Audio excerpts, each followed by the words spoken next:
Sous le ciel infini de la savane africaine, la jeune Naomi, fille du puissant chef Kitui, incarne l'élégance et la force des Masaï. Élevée dans les traditions rigoureuses de son peuple, elle sait que sa destinée est tracée, épouser Moana, un jeune homme du village choisi pour elle dès son enfance. Moana est loyal, courageux et respecté par les anciens. Pourtant, le cœur de Naomi ne bat pas pour lui. Chaque sourire qu'elle lui offre semble vide, dépourvu de cette étincelle qui fait vibrer les cœurs. Leshoto, quant à lui, est un guerrier intrépide d'une tribu voisine avec laquelle les tensions sont anciennes. Grand, fier, et au regard pénétrant, il incarne tout ce que Naomi aurait dû éviter. Mais le destin en décide autrement. Un soir, alors qu'elle cueillait des herbes médicinales près de la rivière, elle croisa son regard. Leur rencontre fut brève, mais quelque chose de puissant et d'irrévocable se produisit à cet instant. C'était comme si les dieux eux-mêmes avaient conspiré pour réunir leurs âmes.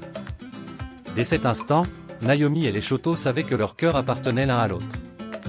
Chaque rencontre clandestine devenait une danse dangereuse entre l'amour et la tradition. Sous les étoiles de la savane, loin des regards, ils se juraient un amour éternel, conscients du danger qui planait sur eux. Les lois de leur tribu étaient strictes, et une telle union serait vue comme une trahison, non seulement envers leur famille, mais aussi envers leurs ancêtres. Moana, de son côté, sentait que quelque chose n'allait pas. L'attitude distante de Naomi, ses absences prolongées. Il la connaissait trop bien pour ne pas remarquer son changement. Et bientôt, les murmures dans le village commencèrent à circuler. Le doute devint une certitude. Un soir, Moana la confronta près de l'arbre sacré du village, devant les membres de leur communauté. « Naomi, qu'est-ce que tu caches? Qui est cet homme ?» Déchirée, Naomi resta silencieuse, les yeux baissés, incapable de trahir Leshoto mais aussi accablée par le poids de son secret.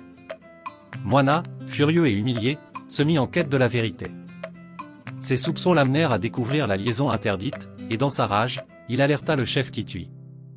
La confrontation était inévitable. Les guerriers des deux tribus se préparaient à la guerre, armés de lances et de boucliers, prêts à défendre l'honneur de leur clan. Au milieu de ce chaos, Naomi et Leshoto décidèrent de fuir. Ils savaient que leur amour ne pourrait survivre aux traditions oppressantes de leur peuple. Sous le couvert de la nuit, ils s'enfuirent à travers la savane, fuyant la colère de leur famille et la menace d'une guerre sanglante. Mais la fuite ne fut pas facile. Moana et les guerriers de son village les poursuivirent. Leshoto, désespéré, se retourna pour les affronter afin de permettre à Naomi de continuer. Le combat fut intense. Leshoto, bien qu'un grand guerrier, ne put échapper à la furie de Moana. Gravement blessé, il tomba, laissant échapper un dernier souffle alors que Naomi criait son nom, dévastée. Lorsque Naomi retourna auprès de sa tribu avec le corps sans vie de Leshoto, le silence régnait. Le chef Kitui, réalisant l'amour véritable de sa fille pour cet homme, sentit que le prix de l'honneur avait été trop élevé. Le conflit entre les deux tribus s'apaisa, mais l'âme de Naomi resta brisée à jamais. Son amour interdit avait détruit des vies, mais dans ce chagrin, elle trouva une force nouvelle. Elle devint une femme de sagesse, honorant la mémoire de Leshoto et portant son histoire comme un rappel des sacrifices faits pour l'amour.